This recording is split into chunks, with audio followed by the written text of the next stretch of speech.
Folks, how are you today? This is Southwick Stories with good old Jim Putnam. I'm Joe Didi. No one's thrown us off the air yet, so we're going to continue on. And today we have, who I've never met, Ralph. Gavioli. Thank you. Gavioli. How are you today? I'm fine. So You got some history, I hear. we have lots of history. That is awesome. Yeah. We get that. The whole neighborhood has a ton of history from back in the day. Oh, it really does. Yes, it does. Yeah. Yeah. Yeah. Jim? I always find it interesting that there were these different spots in Southwick that were kind of their own little villages Yeah. Exactly, in such a small town so many years ago. But clearly the Point Grove area was its own little village. It is, exactly, in yes. its own way, and I'm looking forward to visiting about that. But so, Ralph, welcome. We really appreciate you doing this. I think I know a little bit about your family history, but I think I'll know a lot more when we get done here. But you were born and raised in Southwick. Tell us a little bit about that. Well, I was born in Springfield, but lived in Southwick until my teen years. When I went away to college, after that I went through the Southwick Public Schools. Went to UMass. Came back for the summers, but met and married my wife while I was still in college. We moved to Westfield and been living there ever since. My wife Joyce and I. Not too far from the Southwick line, but close enough. Close enough to visit, huh? Close enough to visit. Whenever you want. Yeah. So tell us a little bit about which schools you attended as you went through, first through 12th grade before you headed off to UMass. Well, here at Consolidated, 1 through 5. I think we had Mrs. Hill for first grade.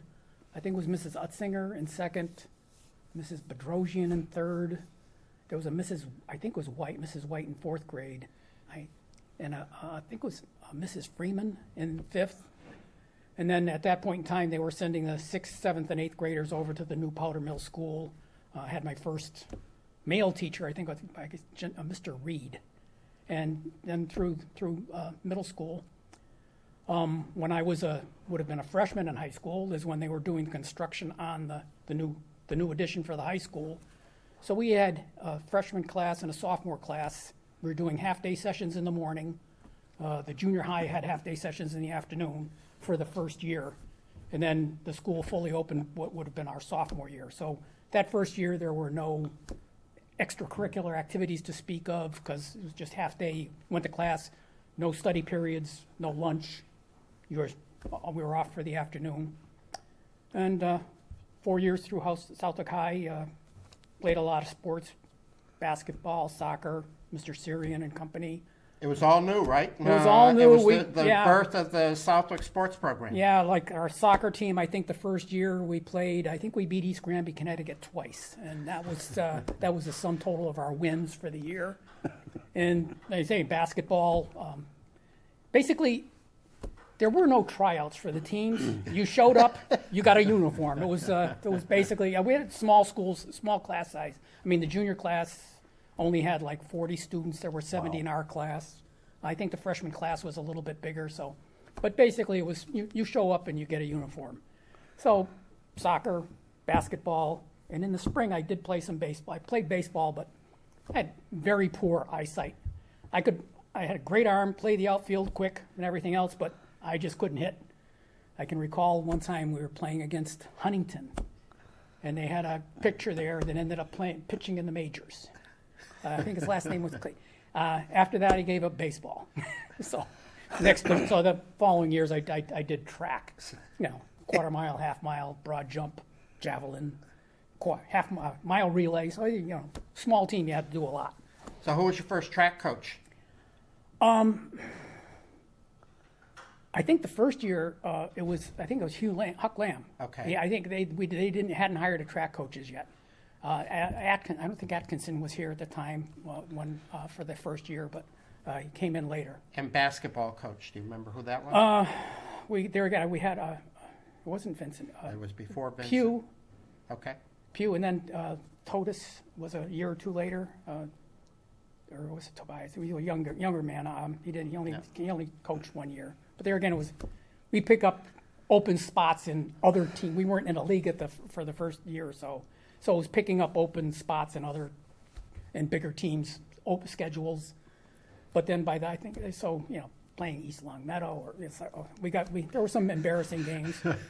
but then it was, but we did get into the bi-county league, so we were playing schools more our own size, St. Mary's and Westfield Oak and so forth. And, we did a little better. We had a couple good teams, Dick Coles, Dick Halla, Jerry Cole. There was we had a decent season, a couple decent seasons. Any other extracurricular activities that you were involved in? There was always the school plays and some of the other stuff going on. Audio visual. I used to do audio visual department type stuff and that kind of thing.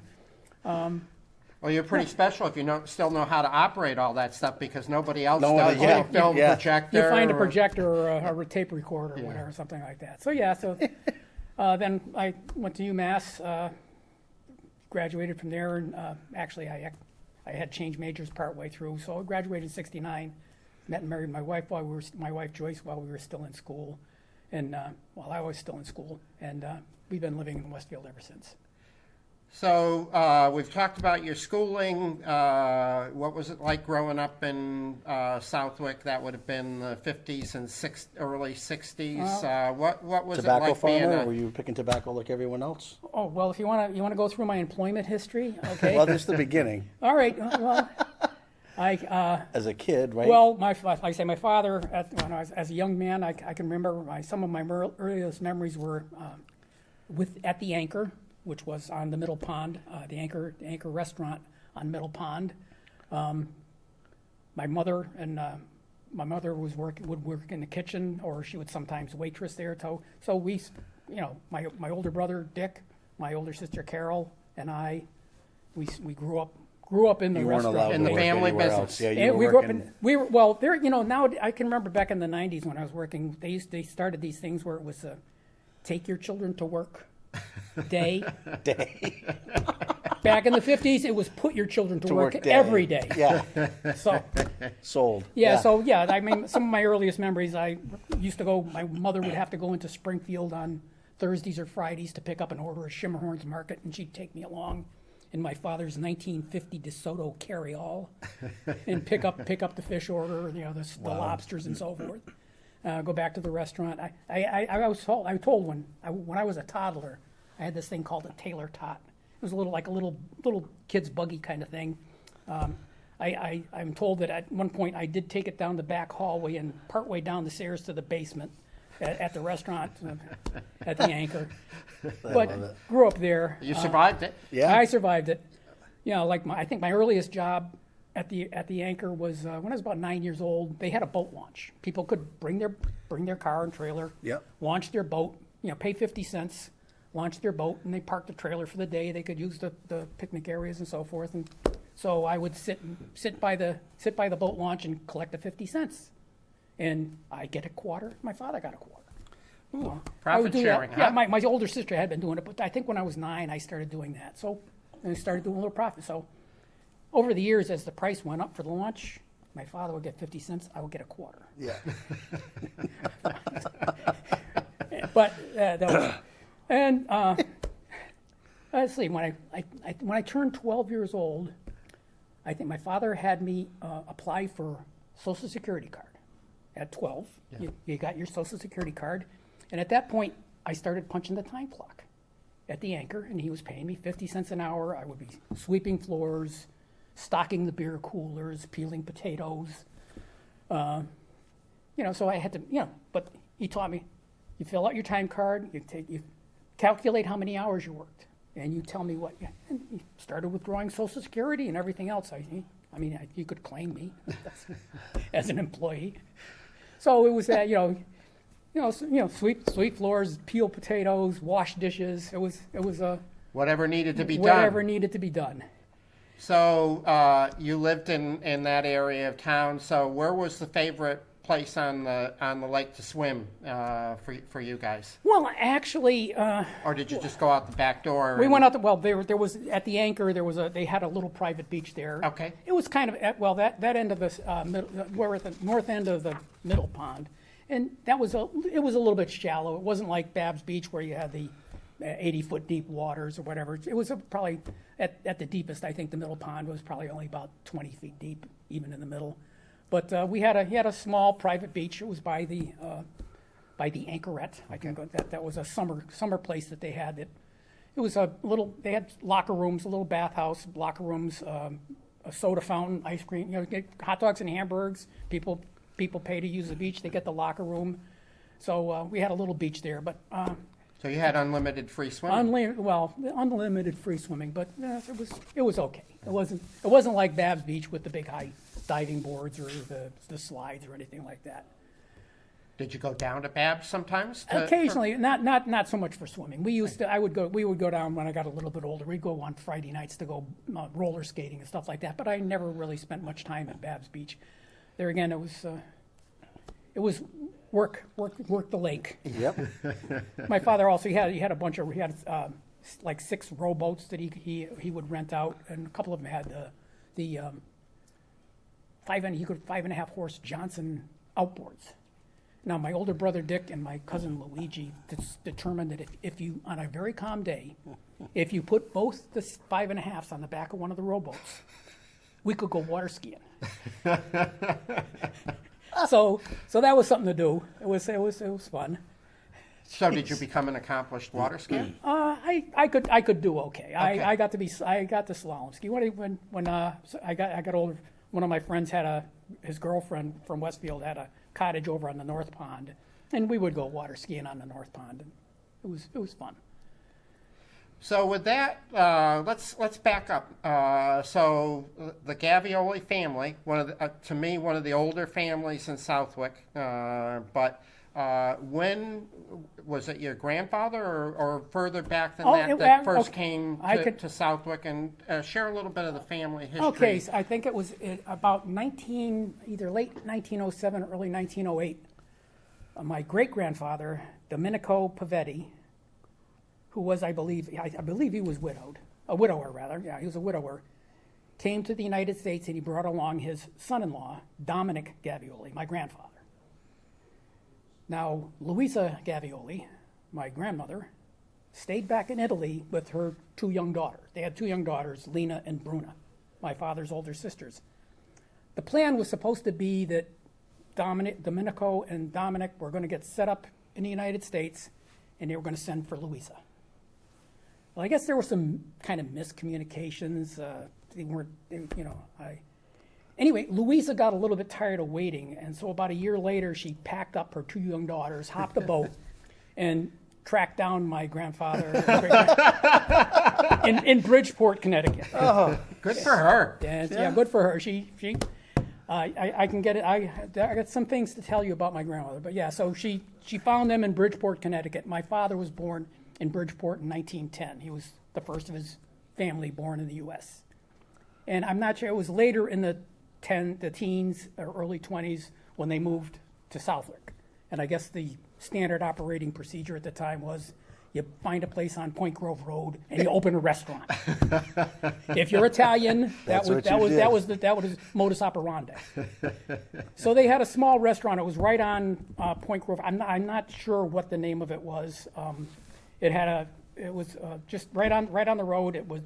They had a house, 2-story house next door, and the whole driving force of the whole organization was Louisa. Okay. She was the businesswoman. Over the couple of years, they acquired some properties. They had a 2-family house down the street that they bought. I think they were involved with what was later the Pine Tree Inn, so forth and so on. So they ran their little restaurant there. My father and his sisters attended some of the Southwick schools. My father and his older sister Bruna graduated from the Dickinson Grammar School. I think it was in 2025. I think I saw it was when he would have been about 14 years old. My Aunt Bruna, when she was a young woman, ended up moving back to Italy. Oh, really? And she got married over there in the 30s. When we get a little further, when in the 30s, when Mussolini and the black shirts were taking over the country, and it was getting kind of dicey over there, they came back. They immigrated back here to the U.S. She and her husband Carlo. So, Do you yeah. know any family, lore as to why they chose to come from Bridgeport to Southwick, or was it just kind of one of the luck of the draw? I think they heard from a lot of people that this Southwick was a place to be. It was very popular with a lot of people in Connecticut as far as a tourist destination. So they thought it was a good opportunity to, hey, they can use a restaurant in Southwick. At about the same time, on my maternal grandparents, it was around 1910, my maternal grandparents emigrated from Canada. They're French-Canadian. My mother's maiden name was Jeffrian. Okay. And she was born and raised in Springfield. She was born in 1916 in Springfield. Local girl. Born and raised in Springfield. So how my parents, I think my mother and her aunt and her sister and some of her friends used to come over from Springfield and hang around the lake for the dancing and the parties and everything else. And that's where she met my father. They were married in, I think it was 37 or 38. Funny. It's funny because I think when they were getting signed up for their marriage certificate, my father's friends, or my grandfather's friends, always used to call my father Anthony Gavioli. They called him Little Dominic. Little Dominic. So my mother actually thought his last name, she thought he was Tony Dominic. When they're getting their marriage certificate, she found out his name was Tony Gavioli. So, I think my father had, at that time, he had been working as a typewriter repairman in the Springfield area, whatever. So they had their little restaurant on Point Grove Road. It was around the late 1930s that they decided they wanted to get something bigger. So why don't you hold that menu up if this is the right time? Whatever. Okay. The restaurant they ended up opening on the lake was called The Anchor. That was what they called it. It had a previous life as it started out in early 1900s as Balch's Beach. It went through, there was a Southwick Time Machine article about it a few years ago. It went through a couple iterations. It was originally just a dance hall and some beach houses and a pavilion. And then over the years, I think in the late 1920s, it went through some expansion. They added all sorts of stuff to it. It was enlarged. It went through several iterations. It was at one time the Ritz Ballroom, and then it became I think it was the Crystal Ballroom, and so forth. There was a Benjamin Babb owned the property, had bought it from the Balches. He opened the property, and they put in an amusement park. There was a carousel across the street, which is where the brass rail is now, and they had dancing. They had big shows. They had big bands. They had all sorts of stuff going on back in the late 20s, early 30s. And, it, like I say, changed owners a couple times, I think, in the early 30s. And finally, a gentleman by the name of, from Westfield, Marcoulier, a gentleman from Westfield bought it at a foreclosure sale. A lot of that in He the bought 30s. out the second, and he was running it for a couple of years, and I think it was around 1937, he sold it to my grandmother. And the sale, it wasn't to Louisa and Dominic Gavioli. It was to Louisa Gavioli. She was the matriarch of the family. She was the businesswoman. She ran the show. And I think it was about that time my father had decided, okay, maybe I want to get in the restaurant business too. So they wanted to move up from their little restaurant to something bigger. So, but as it was when Marcoulier, he had bought the whole property, which included the land across the street on North Pond where the carousel was. And he sold them the Anchor, and there was a smaller building called the Anchorette, which was the summer house. And he sold them. But as it turned out, there was somebody that was renting the Anchor from Marcoulier, or the property from Marcoulier, that in their lease they had the right of first refusal. Oh boy. And he bypassed them and sold to my grandmother. well, I think there were some lawsuits involved. And the gentleman, I think the gentleman involved was Gino Baccaselli. He was renting the property from Marcoulier. Yeah. And so when they broke the lease, he sued. I believe what happened is that to settle the suit, he sold Gino the property across the street where the brass rail now stands. He sold Gino the property across the street, and my grandmother let Gino stay in the Anchor, or in that building for a couple of years until he got his new place going. And I believe my parents took over, my father took over the Anchor in 1940. I want to come back to that, but I don't want to lose track of your grandma, because I think she was probably special for her day, that she was the business person of the family. Well, yeah, she was a, well, well, there again, when I remember her, she was a tiny little woman, probably around 5 feet tall, very stern.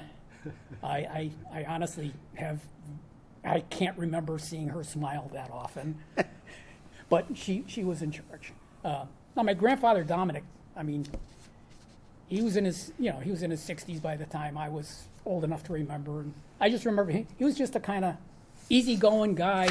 He liked to go hang out by the bocce ball court with his buddies under the grapevines, and they'd just hang out all day. He'd come down to the house in the morning with my mother. My mother would fix him a special cup of coffee, and he was just very easygoing guy. But my grandmother was all business. When they took over the Anchor, as I remember, when my mother and grandmother would be working in the kitchen, my mother would waitress at times. My grandmother, she made it difficult for them to keep a chef. So there was a lot of turnover, but but she had, like I say, she had acquired a couple of properties. There was a 2-family house that was right at the corner of Babb Road and Point Grove Road that they owned, that they rented out. And we lived in our house was right on Babb Road, right next to Norris. Okay. So that's where I was born and grew up. My father. So I have an older brother, Dick. He's like 6 years older than myself. My older sister, Carol, 3 years older than myself, and I had a younger sister, Donna, that's 5 years younger, and Beth was 8 years younger. Now, my mother continued working while Dick, Carol, and I were young, right up through. But then when Donna came along, that's when Mother decided that's enough. She was more a stay-at-home mom after that, for the 2 younger daughters.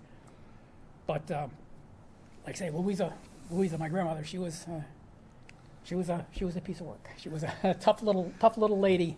But you're proud of her, obviously. Yeah. Oh, yeah. Because she established the, she was the matriarch of the family, and she had to have been tough to get on the boat by herself with 2 small children. Oh. And come over here and find Grandpa. Yeah, she ran things. Now, when they acquired the Anchor, she ended up signing it over to my father. So that was, and there again, my father wanted it to be his to run.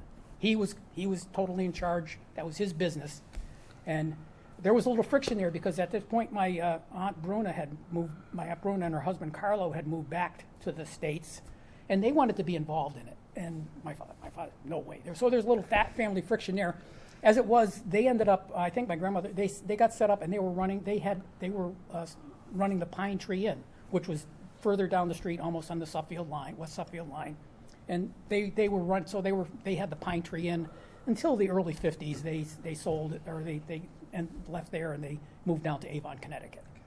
But yeah, there was a little family friction there between my father and his sisters and his brother-in-law Carlo, as far as being involved in the family business.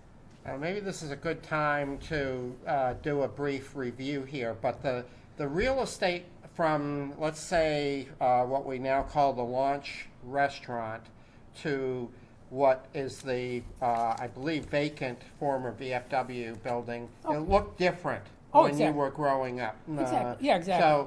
So kind of walk, and we're saying the names of these restaurants, but for example, the Anchor restaurant is no longer there. I'm gonna. Yeah. Okay, so. I think if you want, if you start at where Millie's Boathouse used to be, where the tunnel is between North and Middle Ponds. That's a good place. If you start there, on the left-hand side of the road, as you're heading south toward West Suffield, you had Gino's Brass Rail. Yep. Then just almost exactly opposite on the right-hand side of the street was the Anchor. Okay.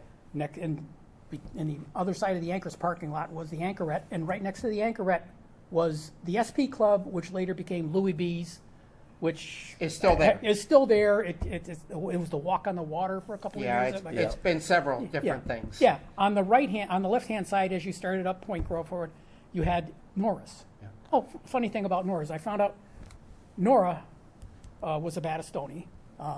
When she and her husband were first married, they rented a house in Feeding Hills, or they rented the second floor of a house in Feeding Hills, part of Agawam, from my later-to-be wife's parents. Oh, wow.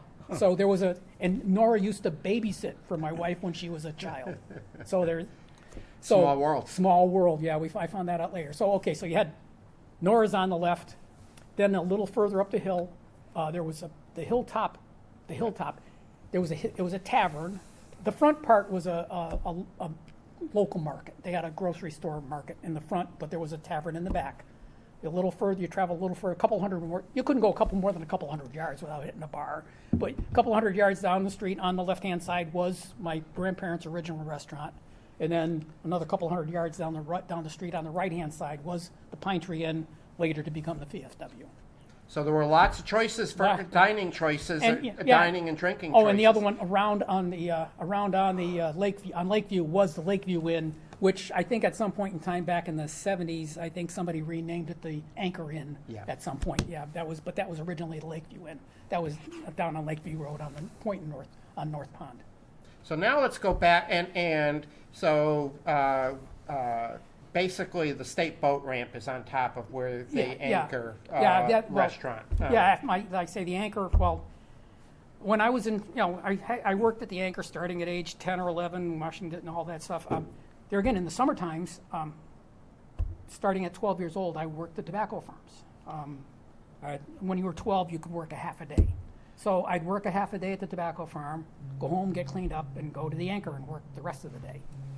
I worked at I was Tig Arnold on sheep patch. Tig and Bill Arnold on sheep patch. Tig was kind of the principal owner, and Bill Arnold was he ran the day-to-day operations. I worked there from 12 till 18.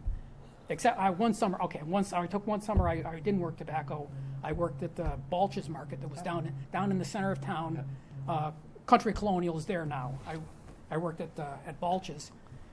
Worked the meat counter, the deli counter, cut up chickens and that kind of stuff, stocked the shelves. As it was, my father did buy a lot of his meats from Balch's. Okay. So, 15 years old, on a Saturday afternoon, I'd be packing 100 steaks for a steak roast that they were having that night at the Anchor. Go home, get cleaned up, go down, and cook 100 steaks. Yeah.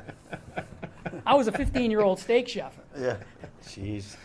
You learned work ethic early, didn't you? You learned work ethic. I can remember when I was 12 years old, my father's teaching me to sweep the floors in the dining room and the major. I mean, the Anchor had a good. They could seat 250 people in that dining room. Wow. They would often have 2 weddings every Saturday. Sometimes they would have 2 weddings simultaneously at each end of the main dining room. They had a dance floor in the middle, and they would share a band, or they'd have a wedding at 11 o'clock to 2 o'clock, and then we'd clear out, and there'd be another wedding from 3 o'clock till 6 o'clock or whatever. So it was an interesting bit of action. So he knew how to manage crowds. We know how to manage crowds. Yes, we had. I say all through the 40s and the 30s and 40s, there was all sorts of big band stuff going on, and they had floor shows, strippers, everything. It was dancing on Saturday nights. Dancing. They had steak roasts. They had everything going on. It was quite the place.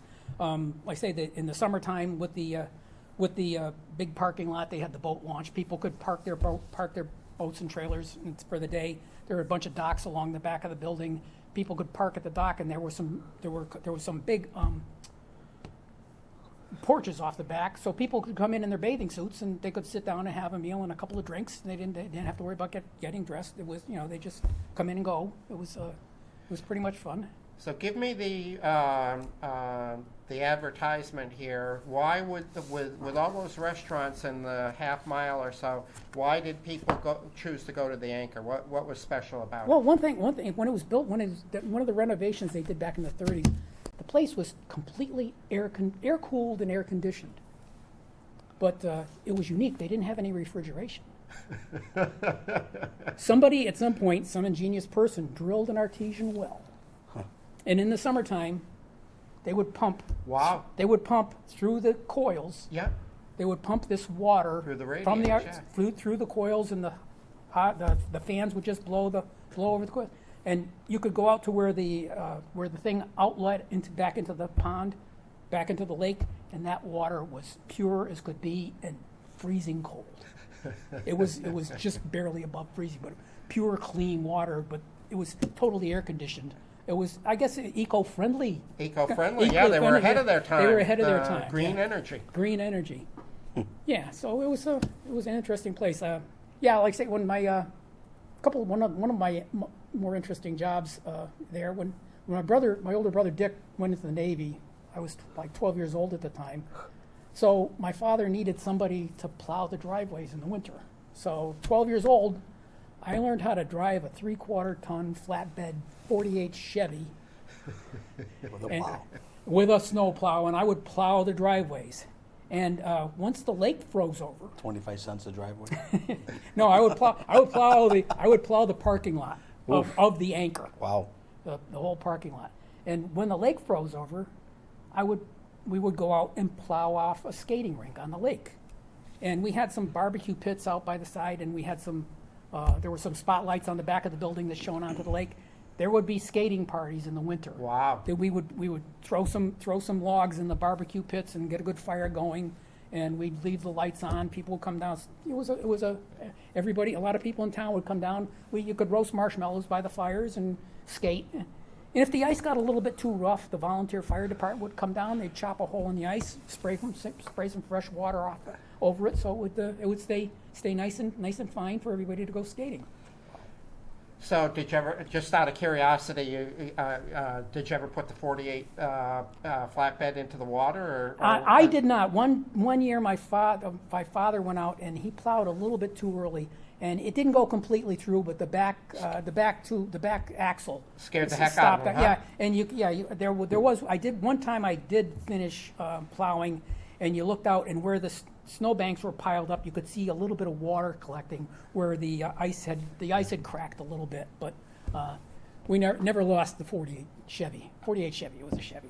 I think that's one of the fascinating things now. A lot of years the lakes don't even freeze over. If they do, it's for a couple of weeks. Yeah. But it was common, right, for people to drive cars. Oh yeah, there were cars. Well, yeah, there was. I can remember an incident when I was, I think it was in my late teens. There was people started snowmobiling on the lake, and there was a tragedy where a guy was snowmobiling with a couple kids on a trailer behind him, and the sandbar Yeah. it never froze solid, and the gentleman went into the water. I think there was some ice fishermen nearby, and they pulled the 3 kids out, but the guy was lost. But those of you who lived on the lakes, at least you always made us feel this way. Those of us who didn't live on the lakes, I mean, you knew where the good ice was and where the places. There were some swampy areas where there were springs, or like they say by the sandbar, Yeah. where the water was moving. It was a little. You had to know. You had to know the You lake. had to know the lakes, know the ice. I can tell you there were some days on the lake where it was perfectly calm, and but there were some Sundays where in the summertime when you go out there, you could probably walk from shore to shore on the decks of the boats. It would get pretty crowded in the summertime. But So how many years you said your dad started the Anchor around 1940? it was right around 1940. And how many years did he operate that? Okay, he operated up, there again, when I was getting out of high school, my father I think my older brother was out of the Navy at the time. He had done his tour. He was married with a couple kids. He didn't have any interest in the Anchor. My father really wanted me to stay local, go to AIC or Western New England and study business and take over the building business. I really wasn't that interested in it. I thought it would it wasn't what I wanted to do for the rest of my life. So I went to UMass. I wanted to study engineering. So the year that my freshman year in college, I came home for Thanksgiving vacation. Found that my father had sold the business. A couple gentlemen that lived up on I don't know if it was Castle Street or Eagle Street. I think their last name Rumplick. Their last name was Rumplick. He sold the building sold the business to these two brothers. He kept working as a bartender. I think he worked over to go a couple of years and so forth. So so that was about it. I think he was disappointed that I didn't want to take over the family business, but at that point in my life, I didn't think that's what I wanted to do. So, I mean, in the restaurant business, that's still a considerably good run. So probably that would have been late 60s. It would have been. It was the fall of '64. Okay, So mid 60s. So mid 60s. That's a long run for a restaurant. A lot of hard work. So certainly a lot of people in town remember it. Now, I don't know if this is just a legend. But I'm gonna give you the tee it up. Probably your grandparents, were they involved in kind of the founding of Our Lady of the Lake Church? Well, I know they were avid church. My grandmother, and she was very active in the church. As far as there was a couple of was it the Holy Name Society? Well, there was a couple of women's groups that they were in. But I think they had been active in the church. I don't know that you could say that they were, founding members per se, but they were involved in The story I had heard, and maybe local legend, is that before there was an Our Lady of the Lake Church, which is late 40s, they built the first part of that. That the priest used to come down from St. Mary's in Westfield, Westfield, and they would and say mass at their restaurant. Yes, I was trying to take you. Yes, I do recall hearing that. Yes, they would do Sunday services at the little restaurant on Point Grove Road. There with a very small congregation, but there again, you got a whole bunch of Italian families. You got a lot of Roman Catholics there, so they could fill the place up before the Lady of Lake was built. But so there's some truth to that, and, yes, and that's yes. my understanding is that's kind of how they got a nucleus of parishioners together. Was he had this Roman Catholic enclave in the middle of all the Yankees, the old Yankees, and they got their start there, and eventually were able to acquire some land and move up the street. Like there again, I recall going to church in the cellar hole until they got the building built. And as it was, the little restaurants after they moved into the anchor, that little restaurant served a number of later lives. It was I can remember when I was 4 or 5 years old, there were a couple women running a nursery school out of there. So I'd walk up the street from home to the nursery school. We'd all take naps together with the two little old ladies that were running the place. It was, in the afternoon. But it was later on, for a number of years, the VFW rented it before they moved into what was the Pine Tree Inn. And then in the late mid-'70s through early '80, it was the Southwick Senior Citizen Center. My father had been, after my grandmother passed in 1960, my father held on to all of her properties that were part of the estate and just kept leasing them out, renting them out. And he would, to the other beneficiaries of the estate, he would dole out the rental income and so forth. And when he passed in '79, I took over my grandmother's estate. And at that point, I approached the town about buying the building that the senior citizens went. But at that time, there were the plans they were looking to move it. I mean, the building was in pretty rough shape by that point. Needed a roof, furnace needed some work. It had very limited parking. So the town was no longer interested in it. And there was there was my grandparents' house originally. There was a family living there that were on public assistance. The town was helping her with the rent, so forth. So there were, and the two-family house that was down the corner, we ended up selling off. So we finally disposed of the properties. But But yeah, it had a life of its own, that building. So we've covered the waterfront here as it was. But we didn't cover the flood. Okay, so let's talk about the flood. Okay. That's where I We didn't cover the flood. Let's talk about the flood. I have some vivid memories of the flood because, well, as it was, the morning I think, well, there was, the first hurricane was, I think it was Caroline had come through about a week late, and then about a week later it was Diane. So we had rain for 10, 12 days straight almost. Torrential rain. Torrential rains. I mean, the morning Diane hit, actually, my grandfather, Dominic, passed. And I can recall my father, my older brother Dick, and a couple of my father's friends went down to the anchor and were trying to keep the water out. They're sandbagging the basements. They had some pumps going.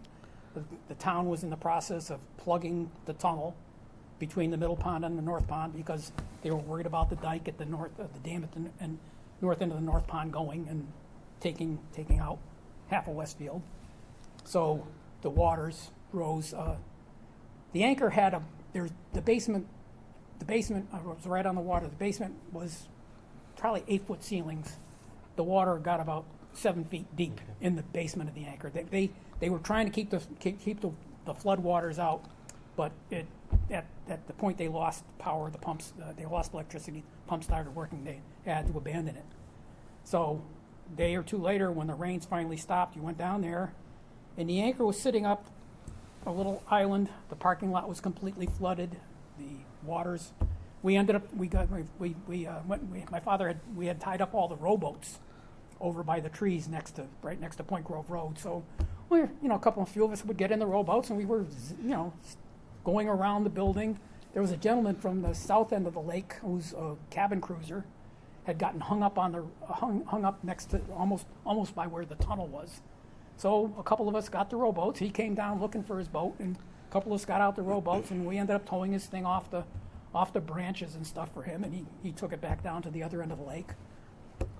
If you went over to the north pond where the dam did let go, or the earthen dam did let go, you could walk out about probably close to 100 yards. There was almost a perfect circle in the middle, because the very middle of the north pond was quite deep, but it was almost a perfect circle, like a crater, and you had about 100 yards of a couple hundred feet at least of shoreline, well, of muck all the way around. Like I say, the restaurant, the whole basement was completely flooded. It was, we'd say a lot of loss. But we were isolated for a few days before they finally restored power. They had shut down Point Grove Road. They were afraid with the bridge and so forth. So we had to drive up through the tobacco fields to get out to South Long Yard and go up through the eastern part of town to get into Westfield or whatever. Yeah, because South Long Yard was washed out by where where South the Long dam Yard was let completely go. walk out. Yeah. So do you, as a kid, I'll let you do the math, but did you go over and see what they were doing to fill in the culvert there to save the? No. I was like 9 years old. They said keep everybody away. They had people blocking the roads in both directions. They had some heavy machinery going. So nobody, unless you look out your window and see it, that was about it.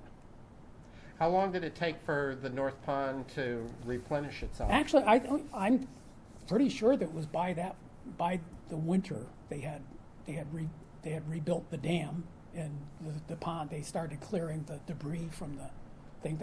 I can recall the flood, the anchor. They started releasing the water out of the tunnel between the north and south pond. They started lowering it a little bit at a time and releasing the water. They let the water down a couple of feet at a time over probably a month, and by probably by late fall, I think the water level in the pond was pretty much normal. Well, thanks for adding that. What else did you want to include in the story this afternoon? Well, like I say, the Other thing, I did come back, like, school vacations or summer vacations. I came back to Southwick from school one summer. I remember one of your previous episodes where you had Mr. Battistoni on. They had, when Battistoni's opened their hardware store, College Highway, they took an old gas station that they turned into a garden center. Well, a friend of mine, Jonathan Coles, and I, well, Jonathan Coles got the job. He was going, we were cleaning and scraping, cleaning up the gas station to get rid of all the old grime and paint and everything else so they could clean it up to turn it into garden centers. That's how I spent that summer vacation. The following year, I ended up working for Pioneer Dairy, Oh, wow. driving a milk truck, had a local commercial route through I had Southwick Pharmacy. I would hit I hit the Pensy camps. I would go to the Pensy camps and deliver. The girls would love it when I came in with the truck full of fudgicles and ice cream from Pioneer Dairy. So that was a summer job that I had that I enjoyed. You really did run the gamut of summer jobs Yeah. in Southwick at the time. And so, because you did tobacco. And, I started 12 picking and hauling and suckering and twisting and everything else. Yeah, I got, by the time I took the one summer off at Balch's Market, but then, when I was 15, 16, I said to Bill Arnold at the time, I said, how come a lot of these other, I'm here for a couple of years, why don't I get to work on the trucks or hanging in the barns? You're too good a picker. I says, well, wait a minute. My buddy Jerry, we would pick together all day long. He was just as fast as me. He broke too many leaves, so I put him on the trucks. You didn't break enough leaves. You didn't break any leaves. Oh, jeez. So I was fast and I was a good picker. So, but then I did end up. I think it was the last year when I was 18. Tig and Bill, they had gotten involved. They were getting started with building Edgewood. Yeah.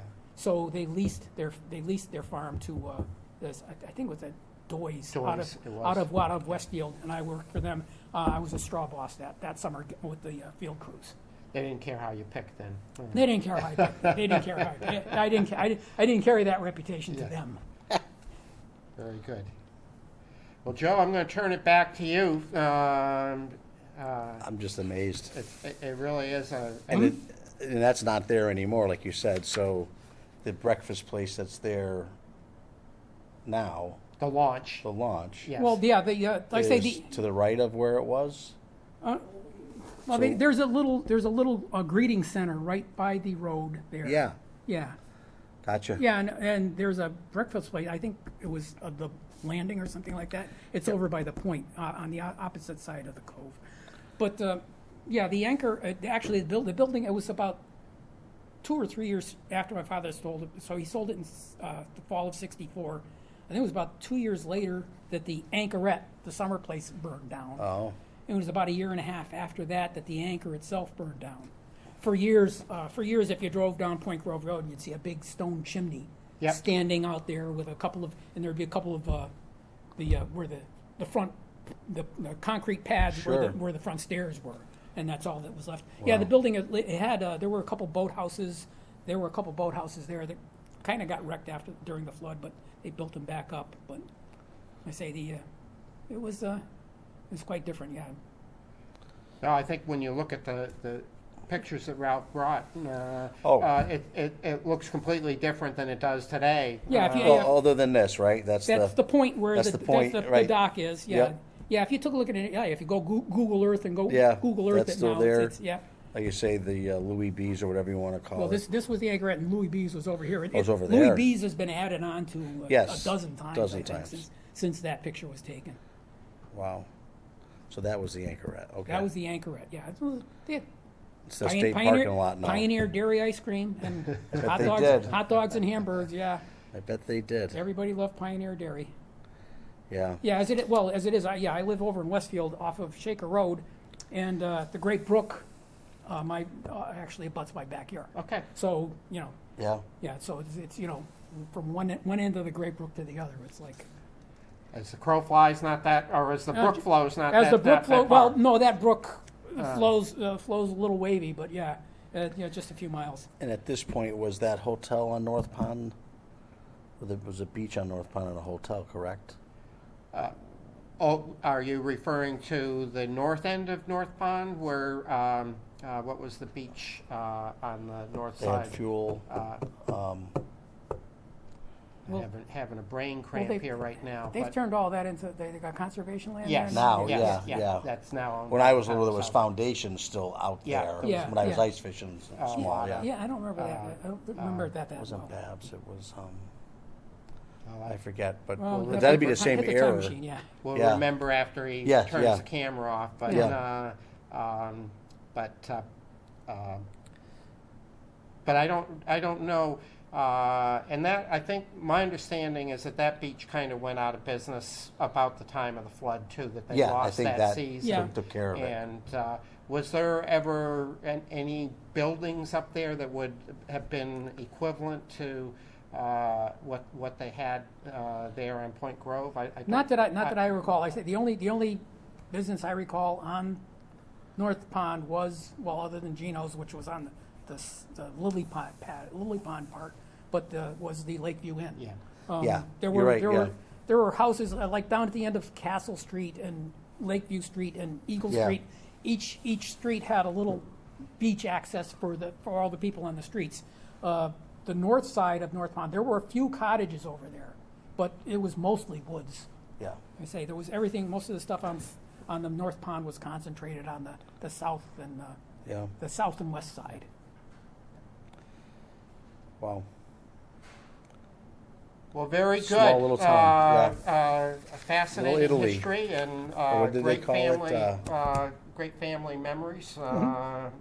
Appreciate Grandma's sense of business, putting together a little, business empire she was in the Louis- new world. Louisa, yes. Yeah, Yeah. yeah. That's good stuff. It's impressive. Yep. Thanks for coming out. Well, thank you. We appreciate it. I appreciate the opportunity. Yeah, Thank you, yeah. guys. Yeah, Yeah. this is awesome. Okay. All right, folks, that concludes today, and stay tuned for the next one.